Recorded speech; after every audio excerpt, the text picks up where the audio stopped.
ভারতকে ট্রানজিট দেওয়া মানে কি দেশ বিক্রি করা? বর্তমানে যে বিষয়টা সবচেয়ে বেশি আলোচনা হচ্ছে সেটা হচ্ছে ভারতকে ট্রানজিট দিলে বাংলাদেশের আসলে সার্বভৌমত্ব থাকবে না, বাংলাদেশ বিক্রি করে দেওয়া হচ্ছে ইত্যাদি। তো আসলে ট্রানজিটটা বলতে আমরা আসলে কি বুঝি? ট্রানজিট বা ট্রান্সশিপমেন্ট বা করিডোর, এই বিষয়গুলো যদি বুঝি আমরা, তাহলে কিন্তু আসলে এই ধরনের আলোচনা বা সমালোচনার ক্ষেত্রে কিন্তু আমরা নিজেদের যে উপলব্ধি সেটা কিন্তু আমরা পাবো। ট্রানজিটটা হচ্ছে একটি দেশের উপর দিয়ে অন্য একটি রাষ্ট্রের যাওয়ার যে ওয়ে তৈরি করা, সেটা নিয়ে একটা চুক্তি হতে পারে। চুক্তির মাধ্যমে এখানে একাধিক কান্ট্রি বা দেশ কিন্তু যুক্ত হয়। অর্থাৎ আমি বাংলাদেশের সাথে যদি এই ট্রানজিট চুক্তি ভারতের হয়, অর্থাৎ ভারত বাংলাদেশের ভূমি ব্যবহার করে অন্য তৃতীয় একটি দেশ থেকে তারা কিন্তু পণ্য আমদানি করতে পারবে।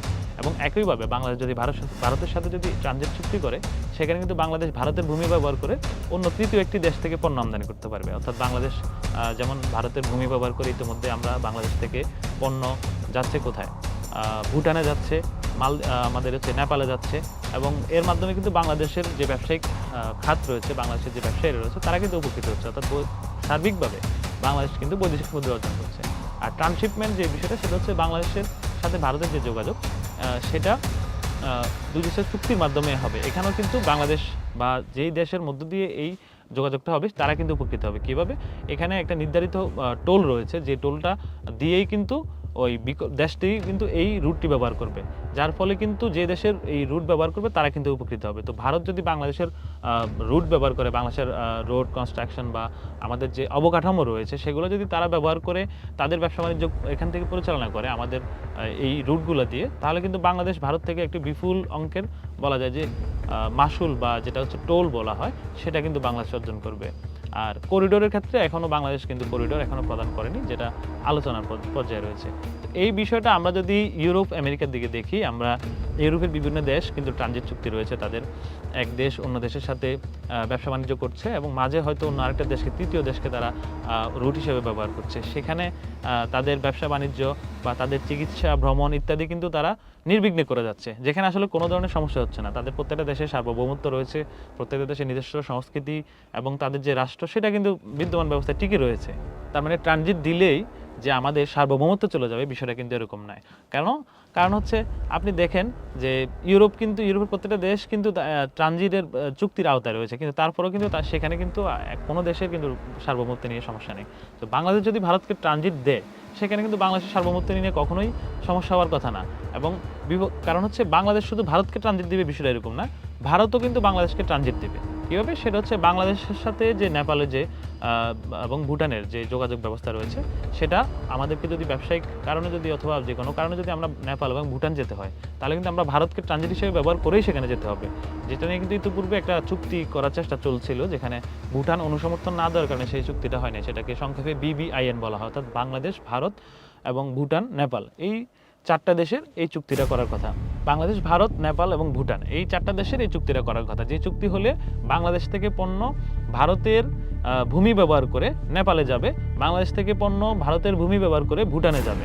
তো এটা ইতোমধ্যেই ভুটান এবং নেপালের সাথে এই চুক্তির বিষয়ে ভারত বাংলাদেশ যৌথভাবে কাজ করছে, যেটা আমরা আশা করি খুব শীঘ্রই হয়তো বা সেটার একটা সফলতা আসলে দেখা যাবে। তো একটা যে কোনো বিষয় নিয়ে যখন সমালোচনা হয়, সেই বিষয়টা আমাকে জানতে হবে। আসলে আমি যদি না জানি বা আমি যদি নিজে না বুঝি, তাহলে আমি আসলে অন্য কেউ জানাতে পারবো না বা নিজেও আসলে বুঝবো না। আমি একটা দ্বিধাদ্বন্দ্বে বা কনফিউশনে পড়ে যাবো যে আসলে ঘটনাটা কি। তো আমি যেটা মনে হয় আমার, যে এই ট্রানজিটের যে বিষয়টা সেটা আসলে আমাদের প্রত্যেকের জানা উচিত। ভারতকে বাংলাদেশ ট্রানজিট দিচ্ছে, বিনিময়ে কিন্তু ভারতও বাংলাদেশকে ট্রানজিট দেবে। যেটা ইতিপূর্বে আমি বলেছি যে BBIN নামে যে চুক্তিটি বাংলাদেশ, ভারত, ভুটান এবং নেপালের সাথে যোগ হচ্ছে, সেখানে কিন্তু বাংলাদেশ ভারতের ভূমি ব্যবহার করেই কিন্তু নেপাল এবং ভুটানে পণ্য পরিবহন থেকে শুরু করে আমাদের যে ভ্রমণ এবং অন্যান্য কাজে যে আমাদের যে বাংলাদেশি মানুষজন নেপালে যাবে, নেপালের এবং ভুটানের মানুষজন বাংলাদেশে আসবে, তাদের পণ্য বাংলাদেশে আসবে। ইতিমধ্যে কিন্তু ভুটানে এবং নেপালে বাংলাদেশের যে বাজার সেটা কিন্তু সম্প্রসারিত হয়েছে, এবং তাদের যে ঔষধ সহ বিভিন্ন বিষয়ে কিন্তু তারা আমাদের থেকে আরও বেশি পরিমাণে সহযোগিতা কামনা করেছে, যেটা আমরা বিভিন্ন সময় বিভিন্ন ফোরামে বা বিভিন্ন যে সফরগুলো হয়েছে, যে ভুটানের প্রধানমন্ত্রী এসেছেন এখানে, তারা কিন্তু বাংলাদেশের সরকারের কাছে এই বিষয়ে কিন্তু অনুরোধ জানিয়েছেন। তো উন্নত দেশগুলোকে আমরা যদি দেখি, উন্নত দেশগুলোতে যেটা হয় সেটা হচ্ছে যখন ফ্রান্স, জার্মানি বা নেদারল্যান্ড, তারা কিন্তু একটি দেশ অন্য দেশের ভূমি ব্যবহার করে কিন্তু তারা কাজ, ব্যবসা ইত্যাদি কিন্তু তারা করে যাচ্ছে। তাদের যে ব্যবসা বাণিজ্য, তাদের যোগাযোগ এবং ভ্রমণ ইত্যাদি কিন্তু তাদের কোনো ধরনের সীমান্ত বা কোনো ধরনের যে ব্যারিয়ার্স তারা সেটা কিন্তু তারা রাখেনি। তাদের যে চুক্তি রয়েছে সেখানে তারা এই দেশগুলো একে অন্যের ভূমি ব্যবহার করে তারা কিন্তু ব্যবসা বা অন্যান্য কাজ করে যাচ্ছে। তো এর মাধ্যমে কিন্তু তাদের যে সার্বভৌমত্ব রয়েছে সেটা কিন্তু কখনো হুমকির মুখে বা পড়া বা একটা দেশ অন্য দেশকে দখল করে ফেলবে এরকম কিছু কিন্তু হয় নাই। তো বাংলাদেশ ভারতকে যদি ট্রানজিট দিয়ে বাংলাদেশ দখল হয়ে যাবে এটা একটা অলীক চিন্তা বলে আমি মনে করি। যে কোনো জিনিস আমাকে অবশ্যই বুঝতে হবে যে যদি ট্রানজিট যদি বাংলাদেশ যদি ভারতকে দেয় অথবা ভারত যদি বাংলাদেশকে দেয় সেখানে আসলে সুবিধাটা বা লাভ ক্ষতিটা আসলে কি। যখন ভারতকে বাংলাদেশ ট্রানজিট দিবে, ভারত যখন এই বাংলাদেশের যখন অবকাঠামো বা রাস্তা রুট ব্যবহার করবে, ভারতের কিন্তু সেখানে কিন্তু যেমন তাদের যে যানবাহন যাবে সেখানে কিন্তু বাংলাদেশ প্রথমত টোল পাবে এবং দ্বিতীয় যে বিষয়টা বাংলাদেশ পাবে সেটা হচ্ছে যে ভারতের এই যানবাহনগুলো বাংলাদেশের যখন চলাচল করবে তারা অবশ্যই এখানে বাংলাদেশের যে বিভিন্ন সুযোগ সুবিধা তারা গ্রহণ করবে। সেখানে আমাদের হয়তো নতুন করে রেস্টুরেন্ট থেকে শুরু করে বিভিন্ন ধরনের ব্যবসায়িক প্রতিষ্ঠান তৈরি হবে এবং যেখান থেকে তারা বাংলাদেশের ব্যবসা বাণিজ্যের ক্ষেত্রে বাংলাদেশের মানুষজন একটা উপকার পাবে বলে আমার বিশ্বাস।